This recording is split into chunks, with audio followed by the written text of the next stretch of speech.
Aw, there's nothing to eat. Alright, today on Something from Nothing, I'm going to teach you how to make the easiest pizza crust. These are 2-pound bags of flour. I kind of make dough somewhere in like a 1 pound, 1.5 pounds at a time. For me in particular, I find this very important. I can't eat folic acid, so I buy this particular flour. It's not enriched. And if you're into flavors, you'll happen to notice it's bread that doesn't taste like Flintstone vitamins. Alright, so I'm just going to fill up this bowl until I feel like I wouldn't be able to stir it. 1.5 pounds of dry flour. You can measure it if you want. That's not the point of my show. Alright, next ingredient. Here's your measuring tool. Take your palm. And it probably is about that much salt. This is about half a day's supply of salt. 1 teaspoon. Active dry yeast. It's my favorite. It's seems to be the most consistent to use. Now, this is about a teaspoon of yeast to that 1.5 pounds of flour. I've used less, and you get like a really nice fine dough, but it takes a little longer to ferment. But alright, so this is the magical part. Now you gotta know a little bit about dough in order to pull this off.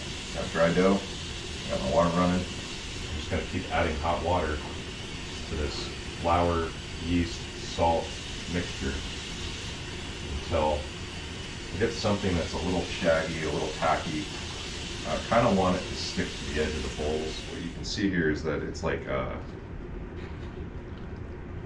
mud.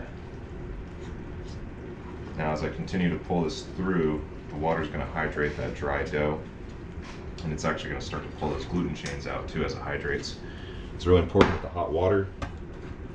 We got that hot water in there. What you can see too when I stir it, it kind of binds up on itself. When you go quickly, it almost turns into one mass that kind of sticks to itself. We're kind of in the perfect zone there. So now what sucks is, even though we're making something from nothing, the whole part about making something from nothing is that usually that takes quite a bit of effort or quite a bit of time. This dough is a little too loose, but that's okay. That's easier to fix than to dry, because I like to make pizza with this stuff. Now, I've used straight bread flour before, and I find this 12.7% gluten content is pretty extreme, especially when my whole point is to ferment this bread for 24 hours. Now, you remember what I said about time. Now, the best point that this dough has is about after 24 hours. So we're going to dry it out just a little bit more with some bread flour. Don't go too fast. Immediately it starts to bind up a little better, and it's still sticking to the sides of the container. So this is perfect. Right? Makeshift handy dandy dough scraper, something from nothing. And this is the very important step here. We've got our dough pretty much well saturated with the water that we're using.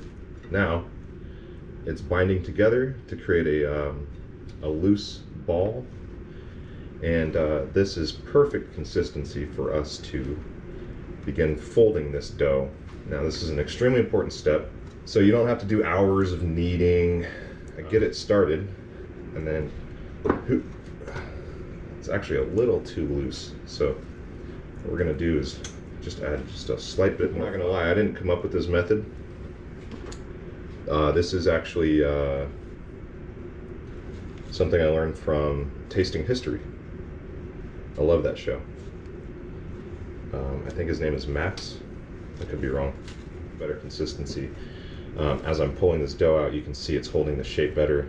It's sticking to one side of the bowl, but it's staying in a ball form.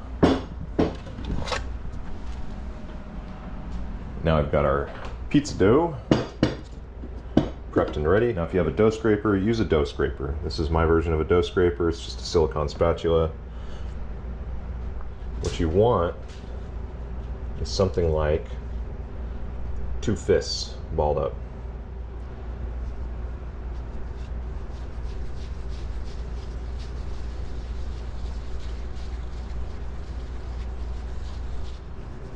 press out those layers so that they combine better.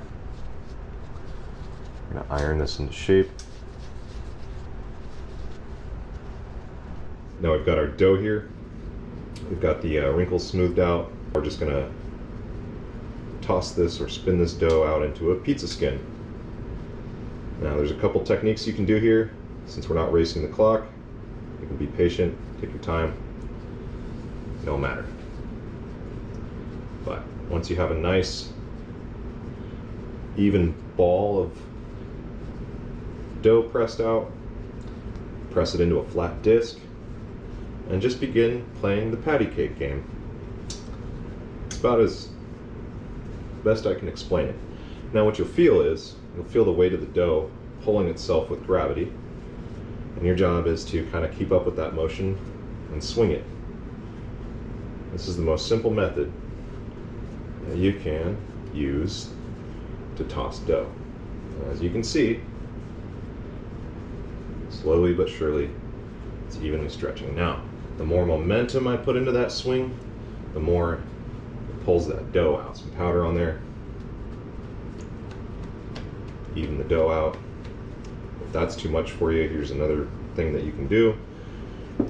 Just drive this thing around and pull it out, let gravity do the work. Flours itself as it goes, evenly pulls, evenly stretches. It doesn't run away from you until we get to a certain point.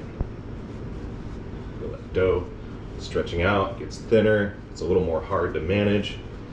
This does take practice and technique, so don't give up. This is pizza making essentials. Getting some nice powder going again, and this is the most hands-on food you'll ever make in the kitchen. It's so fun. It's still like magic to me. I'm broadening the contact point on my hands and wrists to try to keep up with the new surface area that keeps coming out with each swing. It's a nice even pizza skin, and this is how this method is. So if you actually get quick at this, what you do is you rest it on the back of your knuckles and you continue to stretch the dough, stretch and pull while you give it a twirl. And you can see what happens is the dough nicely stretches out towards that outer crust. Almost got it where we want it. We can do our last bit of shaping here. A little bit of oil on the top here. Oil on the whole crust. This is good flavor. We're just pulling this and ironing it from the center out. This is going to give us a beautiful edge crust. See, I'm applying various techniques to get this dough shaped, because nothing's like it is in the commercial atmosphere. You don't have all these machines, we don't have all these conditioners. We just had some flour and some water in our hands, and that's it. Look at that. So our pizza dough, nice and rustic looking. We got this nice crust edge all gathered up there. Okay, so now here's the pro move. See this outside edge? Add some salt. Okay, so now we have our pizza skin oiled and salted and ready for anything we want to put on it. Wow, you made this? Tastes so good.